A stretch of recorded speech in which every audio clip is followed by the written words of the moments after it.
This channel does not promote any violence, harmful, or illegal activities. All content provided by this channel is meant for an educational and information purpose only. Panihati পুরসভা নিয়ে বিস্তর জলঘোলা। পুরসভার chairman কে হবেন সেটা নিয়ে শেষ পর্যন্ত হস্তক্ষেপ করতে হয় মুখ্যমন্ত্রী মমতা বন্দ্যোপাধ্যায়কে এবং তারই নির্দেশে মলয় রায় তিনি কিন্তু পদত্যাগ করেন। আর তারপর জানানো হয়েছে যে 21শে মার্চ পানিহাটি পুরসভার নতুন চেয়ারম্যানের নাম ঘোষণা করা হবে। 21শে মার্চ পানিহাটি পুরসভার নতুন চেয়ারম্যানের নাম ঘোষণা করা হবে। দলের পক্ষ থেকে মুখবন্ধ খামে নতুন চেয়ারম্যানের নাম ইতিমধ্যেই পাঠানো হয়েছে পানিহাটিতে। 21 তারিখ অধিবেশন ডাকা হয়েছে আর সেই অধিবেশনেই নতুন চেয়ারম্যানের নাম ঘোষণা করা হবে। আরও একবার জানাবো, 21শে মার্চ পানিহাটি পুরসভার নতুন চেয়ারম্যানের নাম ঘোষণা করা হবে এবং কে হবেন চেয়ারম্যান সেটা 21 তারিখই জানা যাবে। দলের পক্ষ থেকে মুখবন্ধ খাম পাঠানো হয়েছে ইতিমধ্যেই পানিহাটিতে। ওই দিনই অধিবেশন রয়েছে, অর্থাৎ 21শে মার্চ একটা অধিবেশন রয়েছে। সেই অধিবেশনেই কিন্তু নতুন যিনি চেয়ারম্যান হবেন তার নাম ঘোষণা করা হবে। পানিহাটি পুরসভা নিয়ে যে বিস্তর জলঘোলা হয়েছিল আপনারা জানেন, এবং বর্তমান যিনি চেয়ারম্যান ছিলেন, অর্থাৎ আগে যিনি চেয়ারম্যান ছিলেন, শেষ পর্যন্ত মুখ্যমন্ত্রীর হস্তক্ষেপ করতে হয় এবং তারপর তিনি পদত্যাগ করেন এবং তারপর থেকে পানিহাটি পুরসভা বর্তমানে একেবারে চেয়ারম্যান শূন্য অবস্থাতে রয়েছে। তবে এই বিষয়ে বিস্তারিত আপডেটের জন্য কথা বলবো, সঞ্জু সুর রয়েছে টেলিফোন লাইনে। সঞ্জু, ঠিক কি জানতে পাচ্ছি 21শে মার্চ পানিহাটি পুরসভার নতুন চেয়ারম্যানের নাম ঘোষণা হবে এই বিষয়ে? দেখো, তৃণমূল কংগ্রেস সূত্রে খবর যে আগামী 21শে মার্চ পানিহাটি পুরসভায় নতুন চেয়ারম্যানের নাম ঘোষণা হতে চলেছে।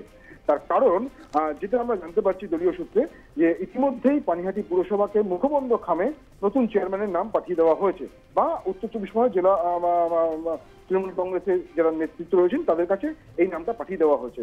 কেন এই ধরনের এইভাবে নাম পাঠানো হয়েছে সেক্ষেত্রেও তোমাকে বলে রাখি, তুমি জানো যে পানিহাটিতে অমরাবতী পার্ক, যে অমরাবতী পার্ক বা অমরাবতী মাঠকে নিয়ে একটা জলঘোলা তৈরি হয়েছিল, একটা সমস্যা তৈরি হয়েছিল, যে কারণে প্রায় 85 বিঘা জমির উপর এই মাঠটা তৈরি রয়েছে, সেটা জবরদখল হয়ে যাচ্ছে, বিক্রি হয়ে যাচ্ছে। এমনকি পানিহাটি পুরসভার তৎকালীন যিনি চেয়ারম্যান ছিলেন মলয় রায়, তার বিরুদ্ধে অনেকটা অভিযোগ উঠছিল। পরবর্তীকালে আমরা দেখেছিলাম মুখ্যমন্ত্রী মমতা বন্দ্যোপাধ্যায়ের নির্দেশে পুর নগর উন্নয়ন মন্ত্রী ফিরহাদ হাকিম তিনি মলয় রায়কে পদত্যাগ করবার নির্দেশ দেন। যদিও মলয় রায় বলেন যে তিনি পদত্যাগ করবেন না, তার কি দোষ আছে সেটা তাকে জানাতে হবে, তারপরে তিনি পদত্যাগ করবেন। এই নিয়ে বেশ কিছু জলঘোলা হয়েছিল। গত 11ই মার্চ আমরা জানতে পেরেছিলাম যে পুনরায় ফিরহাদ হাকিম তিনি মলয় রায়কে নির্দেশ দেন যাতে তিনি পদত্যাগ করেন, কারণ মুখ্যমন্ত্রী মমতা বন্দ্যোপাধ্যায় বা দলনেত্রী তাকে পদত্যাগ করতে বলেছেন।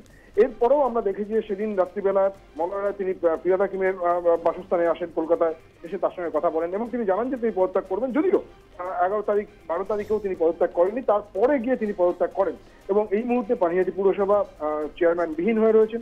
সেই কারণে দলের অভ্যন্তরে এই বিষয়টি নিয়ে আলোচনা করার পরে আজকে এই মুহূর্তে যেটা গুরুত্বপূর্ণ খবর সেটা হচ্ছে আমরা জানতে পারছি যে ইতিমধ্যেই পানিহাটি পুরসভার পরবর্তী চেয়ারম্যান কে হবে। আমি তোমাকে একটা নাম এখানে বলে রাখি, সম্ভবত, আমি সম্ভবত কারণটা এই কারণেই বলছি যে এখনই নামটা ডিসকাস করতে চাইছে না দল।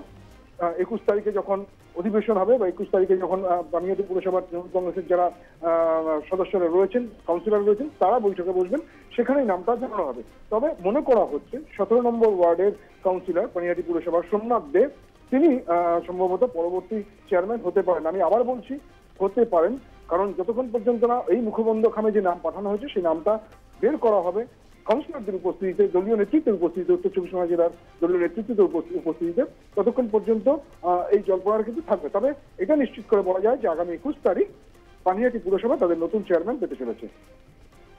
বেশ, অনেক ধন্যবাদ। আরও একবার জানাতে চাই, 21শে মার্চ পানিহাটি পুরসভার নতুন চেয়ারম্যানের নাম ঘোষণা করা হবে। 21শে মার্চ একটি অধিবেশন ডাকা হয়েছে এবং সেই অধিবেশনেই ঘোষণা করা হবে নতুন চেয়ারম্যানের নাম। ইতিমধ্যেই মুখবন্ধ খামে সেটা পাঠিয়েও দেওয়া হয়েছে পানিহাটিতে।